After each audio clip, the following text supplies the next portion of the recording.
novo tempo, um novo espaço. Em 1905, Albert Einstein faz uma revolução na física, tentando compreender as sutilezas que envolvem a mecânica, aquela parte da física que explica o movimento, e o eletromagnetismo, que explica a luz e as ondas eletromagnéticas. Einstein descobre que, para que isso seja verdade, tanto o eletromagnetismo como as leis da mecânica, é necessário mudar a física. Einstein propõe que todos os observadores, se movendo com velocidades iguais, observariam sempre os mesmos fenômenos físicos. Mas Einstein foi além. Einstein propôs que a luz ela tem a mesma velocidade para qualquer observador. Então, embora espaço e tempo são relativos, Einstein mostra que a luz ela tem sempre uma velocidade absoluta. Quando todos nós nos movemos, o tempo passa mais devagar e os espaços que percorremos ficam mais curtos. Esse resultado espetacular que Einstein propõe mostra então que o espaço deixa de ser o palco dos acontecimentos para virar o protagonista dos eventos.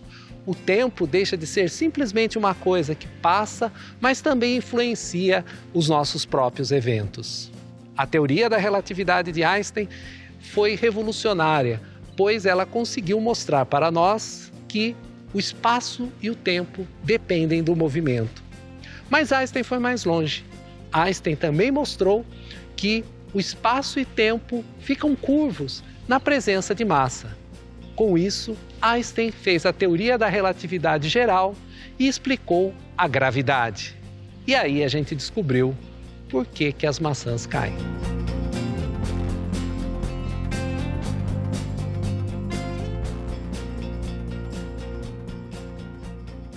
Para revolucionar, também é necessário ousar. E quem fez essa ousadia, como já falamos, foi Albert Einstein. Einstein, então, vai estender a ideia que as leis físicas elas devem ser a mesma em qualquer referencial inercial, ou seja, um referencial em repouso ou em movimento uniforme, e colocou uma questão muito forte, que a velocidade da luz é constante no meio que se propaga, independente da fonte que emite.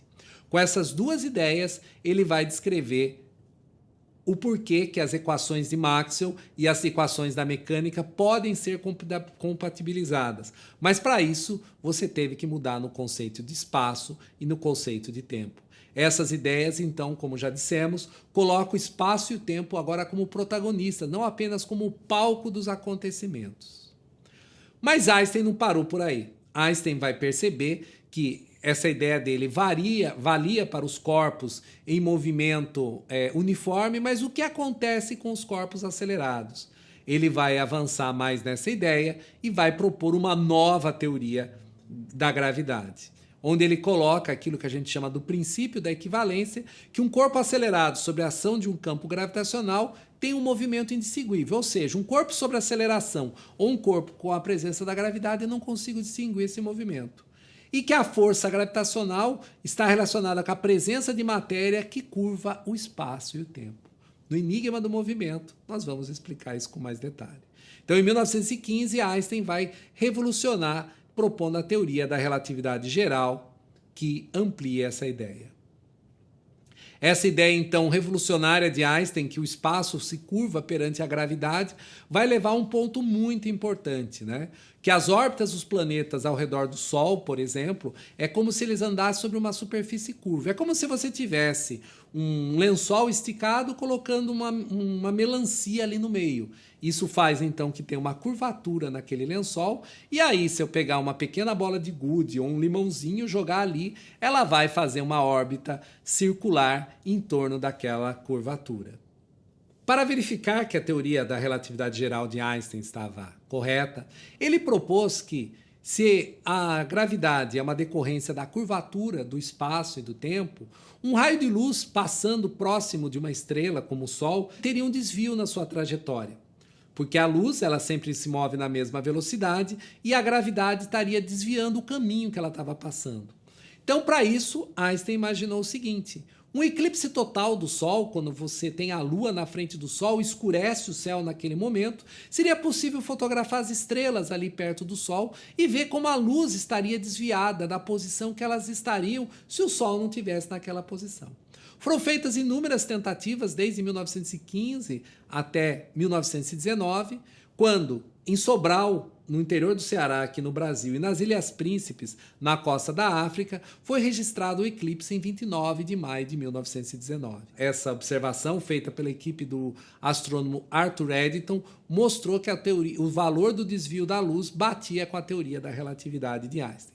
Einstein, quando esteve no Brasil em 1925, deixou o seguinte recado: a pergunta que a minha mente formulou foi respondida pelo ensolarado céu do Brasil. Ele deixou escrito num bilhete em 21 de março de 1925, quando ele visitou o Rio de Janeiro. Então, a teoria da relatividade, então, ela teve esse grande sucesso de descrever e até hoje ela é inumeramente testada e inumeramente comprovada. Aliás, nos últimos dias, nesse ano, foi feito pela primeira vez a foto de um buraco negro no centro da nossa galáxia, o Sagitários A, mostrando que a emissão de luz que tem ao redor do buraco negro bate diretamente com o que está previsto na teoria da relatividade de Einstein. Tá? E a teoria de Einstein vai chegar a um resultado que nem ele imaginou, que seria a expansão do universo. A expansão do universo e o Big Bang. Nem Einstein acreditou nisso, porque na época de Einstein não havia nenhuma evidência observacional que o universo estava em expansão. Foi por volta, então, do ano de 1925 que conseguiu-se dar esse avanço, porque até então os telescópios não conseguiam observar, por exemplo, uma estrela, distinguir uma estrela numa outra galáxia. E nesse tempo elas eram até confundidas com nebulosas. Mas coube ao astrônomo americano Edwin Hubble, usando o telescópio do Monte Wilson, na Califórnia, um telescópio com 2,5 metros, observar as galáxias e ver que o espectro de emissão das galáxias estava deslocado para o vermelho, que é o que a gente chama do efeito Doppler. E quando você vê esse efeito do deslocamento da luz, é similar ao efeito do deslocamento do som, ele pôde estimar a velocidade de afastamento das galáxias. E a partir disso, então, descobriu-se que o universo estava em expansão. E se o universo estava em expansão, se eu rodasse o filme de trás para frente, significaria então que o universo estaria muito próximo e muito quente. E, com o passar do tempo, o universo se expandiu e essa expansão fez com que ele esfriasse.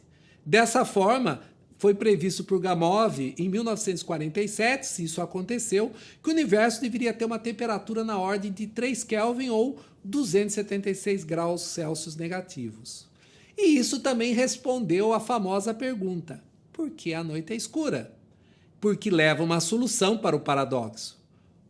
A noite é escura porque o universo teve um início. A luz das estrelas mais distantes do universo ainda não chegaram até nós. E o universo estando em expansão, essas estrelas ainda estão mais e mais distantes. Para ter uma ideia, hoje a gente estima que o universo tem cerca de 13,7 bilhões de anos de idade, mas o seu tamanho seria na ordem de 90 bilhões de anos-luz. Então, dada essa expansão que o universo tem. Então, só daqui a mais 40 bilhões de anos é que vai chegar a luz dessas estrelas que estão nessa distância tão grande do universo. Daqui a 40 bilhões de anos, com certeza não tem nenhum de nós para contar isso. Então, o universo ele não é infinitamente brilhante porque ele teve um início. Então, quando olhar para o céu e ver a escuridão da noite salpicado de estrelas, está ali uma assinatura que o universo teve um início. E a pergunta é, como surgiu tudo isso? Tudo isso, então, surgiu a partir da ideia do que a gente chama do Big Bang.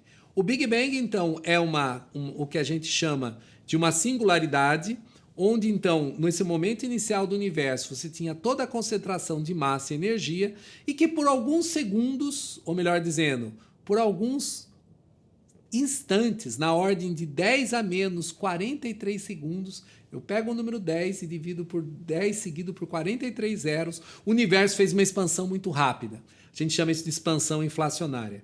Quando ele fez isso, deu tempo da formação da matéria, porque quando o universo foi criado, ao mesmo tempo se criava matéria e antimatéria. E matéria, quando encontra com antimatéria, se transforma em energia. Então, por que estamos aqui? Essa expansão rápida que o universo teve permitiu que essa aniquilação de matéria e antimatéria não ocorresse de uma forma tão abrupta. É parecido quando você vai pegar uma cerveja que está no congelador e aí você vai com todo cuidado, põe a cerveja em cima da mesa, na hora que você abre a tampa dela, ela congela instantaneamente. Porque ela já deveria estar congelada naquela temperatura, que você baixou a temperatura de 0 graus, e ela está no que a gente chama do estado metastável. Quando você abre a tampa, você permite uma expansão rápida do gás da cerveja e ela congela. Foi mais ou menos o que aconteceu no universo. Ele teve uma rápida expansão e essa rápida expansão permitiu congelar a matéria e permitiu que nós estivéssemos aqui. Aí, ao longo de bilhões de anos, vão formando os elementos, vão formando os átomos e, finalmente, nós aqui para pensar. Nas memórias de um carbono, nós vamos contar como isso acontece. Então, essa expansão do universo que a gente observa até hoje, no final da década de 1990, começou a observar que essa expansão do universo, além de ocorrer, ela estava sendo acelerada.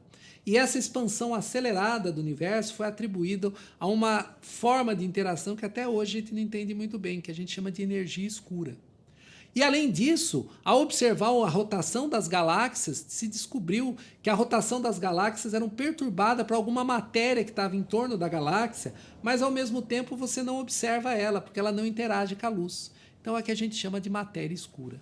E o resultado surpreendente é que apenas 4% da matéria que é a matéria feita de prótons, nêutrons e elétrons, matéria que compõe os nossos corpos, tudo, representa apenas 4% do que tem no universo. 75% é energia escura e 20% é matéria escura.